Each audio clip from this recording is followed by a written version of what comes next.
Shalom anak-anak yang terkasih, bagaimana kabarnya hari ini? Semoga kita semua dalam keadaan sehat dan senantiasa dalam perlindungan Tuhan. Anak-anak, hari ini kita akan bersama-sama merenungkan satu bagian firman Tuhan yang diambil dari kitab Markus 13 ayat 34-37. Demikian firman Tuhan. Dan halnya sama seperti seorang yang bepergian, yang meninggalkan rumahnya dan menyerahkan tanggung jawab kepada hamba-hambanya, masing-masing dengan tugasnya, dan memerintahkan penunggu pintu supaya berjaga-jaga. Karena itu berjaga-jagalah, sebab kamu tidak tahu bila manakah tuan rumah itu pulang, menjelang malam atau tengah malam, atau larut malam atau pagi-pagi buta, supaya kalau ia tiba-tiba datang, jangan kamu didapatinya sedang tidur. Apa yang kukatakan kepada kamu, kukatakan kepada semua orang. Berjaga-jagalah. Anak-anak, ini adalah Royal Guard. Mereka adalah pasukan penjaga bagi istana Ratu Elizabeth dan keluarga. Pasukan berbaju merah, bercelana hitam, dan dengan topi unik yang tinggi. Mereka dilatih dan dipersiapkan untuk menjaga keamanan di istana. Mereka sangat terkenal, bahkan menjadi salah satu ikon atau simbol bagi negara Inggris. Mereka harus berdiri tegak dengan mata yang berjaga-jaga, serta harus tahan berdiri berjam-jam dan tidak bergerak sambil memanggul senjata dan memakai topi yang tinggi. Anak-anak, dalam perumpamaan yang baru kita baca, Yesus menggambarkan dirinya sebagai seseorang yang melakukan perjalanan jauh, meninggalkan rumahnya. Kisah ini merupakan penggambaran Yesus yang setelah kebangkitannya akan meninggalkan dunia untuk kembali ke surga, dan yang akan datang kembali ke dunia untuk kedua kalinya.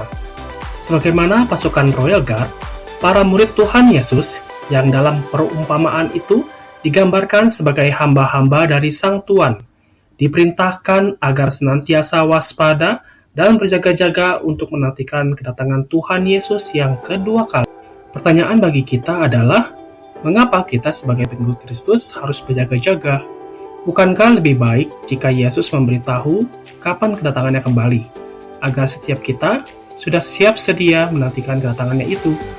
Namun sama seperti perumpamaan yang disampaikan oleh Yesus, yang mengatakan bahwa tidak ada yang tahu kapan Tuhan itu akan kembali. Bahkan Yesus sendiri pun tidak tahu. Penekanan ayat ini bukanlah pada kurangnya pengetahuan Yesus, melainkan pada kenyataan bahwa tidak seorang pun tahu.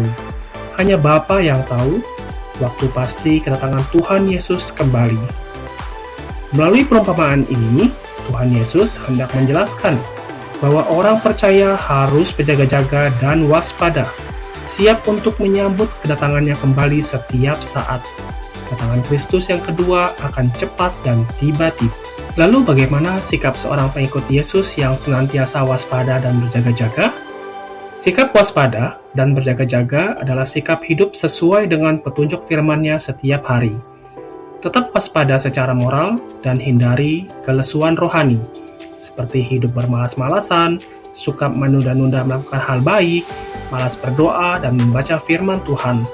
Sikap berjaga-jaga juga ditunjukkan dengan cara melakukan pekerjaan dengan setia pada tugas-tugas yang menjadi tanggung jawabnya, atau memenuhi peran yang telah Tuhan berikan kepada kita. Tidak membiarkan pikiran dan jiwa kita tumpul oleh kehidupan yang sembrono atau pengejaran kesenangan yang bodoh. Jangan biarkan kecemasan hidup membebani kita, akan tetapi bersiaplah untuk bergerak atas perintah Tuhan. Anak-anak, kita juga harus waspada terhadap pengajaran palsu tentang kedatangan Yesus kembali, yang seolah-olah kedatangan Tuhan Yesus itu bisa diketahui waktunya secara pasti. Banyak pengajaran dan pemikiran yang berusaha membawa kita jauh dari Tuhan. Oleh karena itu, kita harus menjadikan firman Tuhan sebagai dasar dan pedoman bagi hidup, sehingga kita dapat membedakan mana pengajaran yang benar dan yang salah. Yesus menghendaki agar tidak seorang pun dari pengikutnya ditemukan lemah secara rohani, tetapi sebaliknya dengan sungguh-sungguh melakukan pekerjaan pelayanan yang diberikan oleh Tuhan untuk kita lakukan. Adalah baik bahwa kita orang percaya tidak tahu persis kapan Kristus akan datang kembali. Jika kita mengetahui tanggal yang tepat, kita mungkin tergoda untuk bermalas-malasan dalam pekerjaan pelayanan kita untuk Kristus. Lebih buruk lagi, kita mungkin berencana untuk terus berbuat dosa dan kemudian berharap bisa berbalik kepada Tuhan pada akhirnya. Para pengikut Yesus seharusnya tidak terlalu peduli dengan mengetahui tanggal pastinya. Akan tetapi, seharusnya lebih peduli dalam menjalani perintah Allah secara konsisten. Sehingga ketika Yesus datang untuk yang kedua kalinya, Dia akan mengakui kita sebagai miliknya. Anak-anak, bagaimana sikap hidup kita saat ini? Apakah kita senantiasa hidup waspada dan berjaga-jaga secara rohani? Mari kita pergunakan waktu ini dengan baik. Karena apabila kita hidup dengan sembarangan, maka tidak akan ada kesempatan untuk pertobatan atau tawar-menawar di menit-menit terakhir. Pilihan yang kita buat akan menentukan nasib kekal kita. Kiranya Tuhan menolong kita untuk terus hidup dengan benar di hadapan-Nya. Amin.